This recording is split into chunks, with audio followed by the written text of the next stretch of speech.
মুর্শিদাবাদের ফারাক্কা ব্লকের বেওয়া ২ নম্বর গ্রাম পঞ্চায়েতের নিষিদ্ধা গ্রামের আবারও ঝাড়খণ্ডের পাহাড়ি জল নামায় নিষিদ্ধা কাটানো রাস্তার উপর দিয়ে বইছে জল। মূলত এই রাস্তা ঝাড়খণ্ড বাংলার সংযোগকারী রাস্তা।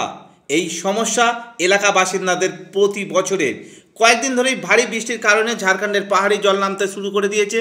পাহাড়ি জল নামার কারণে কেদুয়া, তিলডাঙ্গা, নিষিদ্ধা বিভিন্ন গ্রামের একাধিক এলাকা প্লাবিত। এই সময় ধানের মৌসুম আর তার মধ্যে পাহাড়ি জল নামায় সমস্ত চাষের জমি প্লাবিত। রাস্তা দিয়ে জল যাওয়ার কারণে সেই রাস্তা দিয়ে যেতে হয় নিষিদ্ধা হাই স্কুল। হঠাৎ করে জলের গতি বেড়ে যাওয়ায় একটি স্কুল ছাত্র জলের স্রোতে ভেসে যায়। কোনো রকমে প্রাণে বাঁচে ওই স্কুল ছাত্র। নিষিদ্ধা কাটানোর রাস্তার উপর দিয়ে জল যাবার খবর পেয়ে ঘটনাস্থলে পৌঁছায় কংগ্রেস নেতা আসিফ ইকবাল।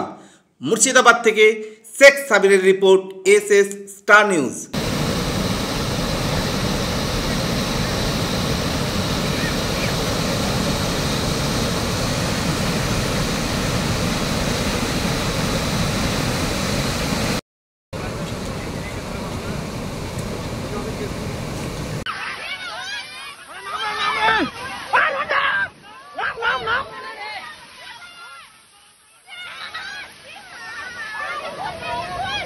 স্কুলের বাচ্চা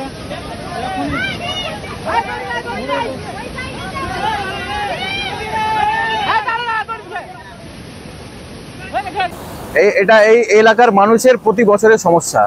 আমরা দীর্ঘদিন ধরে দাবি তুলছি যে এই স্রোত দেখতে পাচ্ছেন, এইটা জল নিকাশি আমাদের ওই পারে যে যতগুলো গ্রাম আছে ধান চাষের জমি, সেখানে পাহাড়ি বন্যা আসে, সেখান থেকে জল যে পার হবে তার নিষ্কাশনের ব্যবস্থা নেই। এনটিপিসি হওয়ার ফলে প্রতিটা জায়গায় বড় বড় অ্যাসপন্ড হয়েছে, ফলে যে জল নিকাশির ব্যবস্থা ছিল, জল নিকাশির রাস্তা ছিল, সেই রাস্তাগুলো ব্যারিকেড হয়ে গেছে। এখন এইটুকু রাস্তার মধ্যে এতগুলো জল যদি বের হয় তাহলে আপনি বুঝতে পারছেন যে গতিটা কত ভয়াবহ হবে। সেটাই হয় প্রতি বছর, আমরা দেখি এর উপর দিয়ে জল পারাপার হয় এবং শেষ মুহূর্তে রাস্তা কেটে যায়। এবং এইভাবে এলাকার মানুষ, শুধু পশ্চিমবাংলা নয়, আপনি দেখতে পাবেন এটা হচ্ছে মূল রাস্তা ঝাড়খণ্ডে যাওয়ার, বেঙ্গল এবং ঝাড়খণ্ডের কানেক্টিং রাস্তা। এটা ব্যবসায়িক, ছাত্রছাত্রী, এলাকাবাসী, এইখান থেকে যারা নিশ্চিন্দরা যাদের বাড়ি আছে তাদেরকে প্রতিবার এর উপর দিয়ে এই প্রাণের ঝুঁকি নিয়ে রাস্তা পারাপার করতে হয়। আজকে কিছুক্ষণ আগেই এখানে একটা বাচ্চা ছেলে স্কুল পড়ুয়া, স্কুল যেতে গিয়ে সে এই জলের গতিতে পড়ে যায় এবং কোনো রকমে সে নিজের প্রাণটা বাঁচিয়েছে।